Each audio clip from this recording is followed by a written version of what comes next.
साथियों नमस्कार। कैसे हैं आप सब लोग? मजामा केम छो कसा आहे?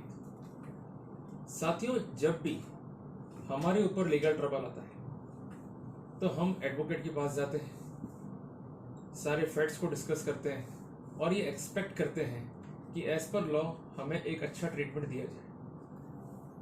साथियों, पर कई बार ऐसा भी होता है कि एडवोकेट हमारी एक्सपेक्टेशन, हमारे सेटिस्फेक्शन के अकॉर्डिंग काम नहीं कर पाता है। उस पर्सपेक्टिव में हम ये चाहते हैं कि एडवोकेट चेंज करें, जो इतना आसान प्रोसीजर नहीं है, क्योंकि इस देश में जितने भी एडवोकेट्स काम कर रहे हैं उनका जो पेरेंट एक्ट है वो है एडवोकेट एक्ट, जिसमें एडवोकेट की ड्यूटीज़ क्या है, उसके राइट्स क्या है, वो कब मिसकंडक्ट के लिए गिल्टी होगा उसको डिस्क्राइब कर रखा है। इसके अलावा उसका एनरोलमेंट कैसे होगा और फर्दर प्रोसीडिंग्स क्या है उसको भी जो है डिफाइन किया हुआ है। साथियों, जब आप एनओसी की बात एडवोकेट से करते हैं तो एडवोकेट कभी भी आपको ये नहीं कहेगा कि एनओसी के लिए प्रावधान क्या है, और ना ही कोई आपको गाइड करेगा। एक्चुअली आपके राइट्स अगर आप खुद सिक्योर कर पाएंगे, खुद इन्फोर्स कर पाएंगे, तभी आप आगे बढ़ पाएंगे। अदरवाइज आपका शोषण होता रहेगा। बात कड़वी है पर बात सच्ची है। जब भी एनओसी आप लेने जाएंगे तो 3 बातें आपको अवश्य कही जाएंगी कि कल आना, परसों आना, देखते हैं, और आपको जो है बार बार घुमाया जाएगा और आपका शोषण किया जाएगा। और इसके अलावा आपको कई बार तो फाइल तक हैंडओवर नहीं की जाती है। दूसरी इंपॉर्टेंट बात, जब भी एनओसी मांगेंगे कि सब कुछ हमारा अमाउंट बकाया है या कुछ अमाउंट आप पे करो तभी आपको जो है हम एनओसी जारी करेंगे, तो एक डिले टैक्टिस हो गई और अनवारंटली आपको रुपए देने पड़ते हैं एनओसी लेने के लिए। और तीसरी बात यह है कि किस वकील के पास आप जाओगे या आप कहाँ जा रहे हो, हमें पूरा डिस्क्रिप्शन दो, उसके बाद ही आपको वकील चेंज करने दिया जाएगा। अब पॉइंट क्या है कि आपका लीगल राइट है, आपका संवैधानिक अधिकार है कि आपको वकील चुनने का अधिकार है। वकील प्रीवियसली आपको ठीक नहीं लगता है, उससे आप सेटिस्फाई नहीं है, बट नया वकील चूज करें कैसे? क्योंकि मैं जिस एडवोकेट एक्ट की बात कर रहा हूँ उसके तहत बार काउंसिल ने कुछ नियम बनाए हैं जिसको कहते हैं बार काउंसिल रूल्स। ये बार काउंसिल रूल्स एडवोकेट की ड्यूटीज को, एडवोकेट के राइट्स को डिफाइन करते हैं और इसके साथ साथ एक ड्यूटी भी इम्पोज कर रहे हैं कि यदि ऑलरेडी किसी केस में एडवोकेट है तो वहां पर बगैर उसकी कंसेंट के या एनओसी के आप अपीयर नहीं होंगे।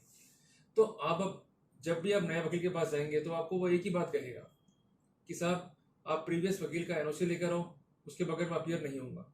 और बात सही भी है, जो मैंने आपको बताया कि नियम 39 उसे ऐसा करने से रोकता है, पर रोक किसके लिए है? नए वकील के लिए, ना कि आपके लिए। आपको करना क्या है कि आपका शोषण ना हो। सबसे पहले आपको प्रीवियस एडवोकेट से बातचीत करनी है, वो एनओसी जारी नहीं करते हैं या आपको एक्सप्लॉइट करते हैं। उसके बाद आपको उन्हें एक पत्र जारी करना है और उसमें साफ साफ लिखना है कि मैं आपसे पैरवी करना नहीं चाहता हूँ, मैं संतुष्ट नहीं हूँ, जिसके निम्नलिखित कारण है। और उसके बाद साइन करके उन्हें थमा दें या बाय पोस्ट जो है भेज दें। और अगर ये लेटर आप जारी नहीं करते हैं, आपको लगता है कि नहीं भाई हमारा पंगा हो जाएगा, हमें वकील जो है डिस्टर्ब कर सकते हैं, वकील हमें ह्यूमिलेट कर सकते हैं, तो एक आसान सा प्रोसीजर जो आपको मैं बता रहा हूँ उसके लिए करना क्या है कि आपको जो है कोर्ट में जाना है और कोर्ट में जाकर नियम 39 बार काउंसिल रूल्स के तहत जो है आपको आवेदन देना है। उसमें क्या लिखेंगे आप कि फला फला केस में जो है फला फला वकील पैरवी कर रहे थे, अब मैं उनसे पैरवी करना नहीं चाहता हूँ, मैं उनकी सेवा से जो है संतुष्ट नहीं हूँ, और जो कारण आपके हैं उसको आप लिख दीजिए और एंड में प्रेयर कर लीजिए कि उनका वकालतनामा रिवोक करके नए वकील का वकालतनामा रिकॉर्ड पर लिया जाए। ये पेपर जो है जिस पे आप लिख के देंगे ये होना चाहिए हरा पेपर, जिसको हम कहते हैं सामान्य भाषा में पाई पेपर। इसके अलावा 2 रुपए की कोर्ट फीस जो है आपको लगानी होगी और साथ में आपको एक एफिडेविट भी देना होगा। सबसे आसान प्रोसीजर है, ये आप खुद से भी कर सकते हैं। अब साथियों, मैं आपको एक इंपॉर्टेंट बात बताना चाह रहा हूँ कि कई मामलों में ऐसा मैंने देखा है कि जज खुद कहेंगे आपको कि साहब आप तो वकील से एनओसी लेकर आओ, उसके बगैर तो हम आपका वकालतनामा रिकॉर्ड में नहीं लेंगे। तो आप उनको नियम 39 का हवाला जो है जरूर दें, इस नियम को जो है जरूर दिखाएं। ये नियम मैंने डिस्क्रिप्शन बॉक्स में भी जो है लिख दिया है। अब मैं आप सबका ध्यान जो माननीय सुप्रीम कोर्ट के निर्णय है उसकी ओर दिलाऊंगा कि वो आपके राइट्स को लेकर क्या कहते हैं, उसको भी आप जो है नोट डाउन कर लीजिए। Decision number 1, state of Madhya Pradesh versus Shobhana. इसमें माननीय सुप्रीम कोर्ट ने कहा है कि वकील चुनने का आपका संवैधानिक और लीगल अधिकार है। अगर आप वकील से संतुष्ट नहीं है तो आप वकील चेंज कर सकते हैं, उस वकील को आपको एनओसी जो है जारी करनी होगी। और इसके अलावा आपकी जो फाइल है वकील रिटर्न नहीं कर सकता है फीस के लिए। अगर उसकी फीस बकाया है तो उसके लिए वो सिविल सूट फाइल कर सकता है, वो उसका राइट है, बट आपको हैरेस नहीं कर सकता है। दूसरी इंपॉर्टेंट बात, आर.डी. सक्सेना बनाम बालाराम। इसमें ऑनरेबल सुप्रीम कोर्ट ने कहा कि you have a right to choose a lawyer of your own choice. आपको अधिकार है आप अपनी इच्छा का लॉयर चूज कर ले। अगर वकील एनओसी जारी नहीं करता है या उसमें इम्पेडिमेंट कॉज करता है तो ये गलत है, इलीगल है और वो वकील मिसकंडक्ट के लिए जिम्मेदार है। साथियों, इसके अलावा सेक्शन 301, 302, 303, 304 सीआरपीसी को आप देखें। मैं बात कर रहा हूँ प्रोसिक्यूशन की, मैं बात कर रहा हूँ डिफेंस की भी। तो प्रोसिक्यूशन को तो वकील मिलेगा फ्री ऑफ कॉस्ट। अगर वकील ऑलरेडी उसका है और उसकी प्रॉपर पैरवी नहीं कर रहा है तो स्टेट केस में सरकारी वकील जो है उसकी पैरवी करेगा फ्री ऑफ कॉस्ट। पर अगर यही डिफेंस की ओर से है और वकील उसको नया अवेलेबल नहीं हो रहा है या प्रीवियस वकील एनओसी जारी नहीं कर रहा है तो सेक्शन 303 और 304 सीआरपीसी के तहत कोर्ट की ड्यूटी है कि उसको वकील अपॉइंट करके दे, और अगर वकील अपॉइंट नहीं करते हैं तो वहां पर उसका लीगल अधिकार जो पैरवी का है वो खत्म हो जाता है।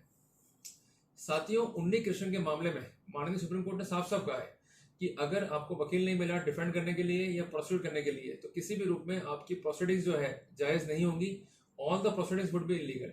अगर आप एक डिफेंस हैं, आप एक अक्यूज हैं, तो उस कंडीशन में आपके विरुद्ध प्रोसीडिंग्स भी गैर कानूनी है और आपको एक्विट करना होगा। तो कुल मिला के एक बात समझ में आती है कि वकील कौन सा होगा, हमें किससे पैरवी करानी है, इसको चूज कैसे करना होगा, ये हमारा डिस्क्रिप्शन है, ना कि प्रीवियस एडवोकेट का। हम चाहे तो वकील नियुक्त करेंगे, हम चाहे तो वकील नियुक्त नहीं करें, और हम चाहे तो नया वकील भी अपॉइंट करें, ये हमारा राइट है। तो कुल मिला के जो वकालतनामा आप साइन करते हो उसमें सारे राइट्स तो आप वकील को दे रहे हो, बट सबसे बड़ी बात जो इंपॉर्टेंट ड्यूटी थी वो छुपा ली गई है, पर वो ड्यूटी मैंने आज आपको एक्सपोज करी है। साथियों, एक बात कहना चाहूंगा कि जब आपके कंधों पे जिम्मेदारियां बड़ी हैं तो आपको फेयरली जो है एक्ट अपॉन करना पड़ेगा। अगर आप फेयरली एक्ट अपॉन नहीं कर रहे हो तो किसी भी रूप में आप सही निष्कर्ष पे जो है नहीं पहुंच सकते। तो जिन लोगों ने आपसे बात छुपाई है, मैंने उन बातों को एक्सपोज किया, उसके संबंध में निर्णय क्या है उनको बताया, उस संबंध में कानून क्या है वो आपको बताया, ताकि आपके राइट्स जो है अफेक्ट ना हो।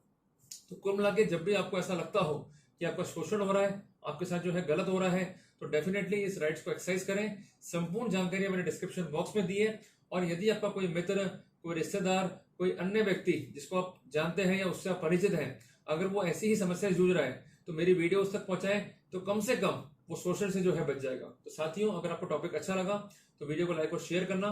मिलते हैं एक नए टॉपिक के साथ, तब तक के लिए जय हिंद, जय भारत।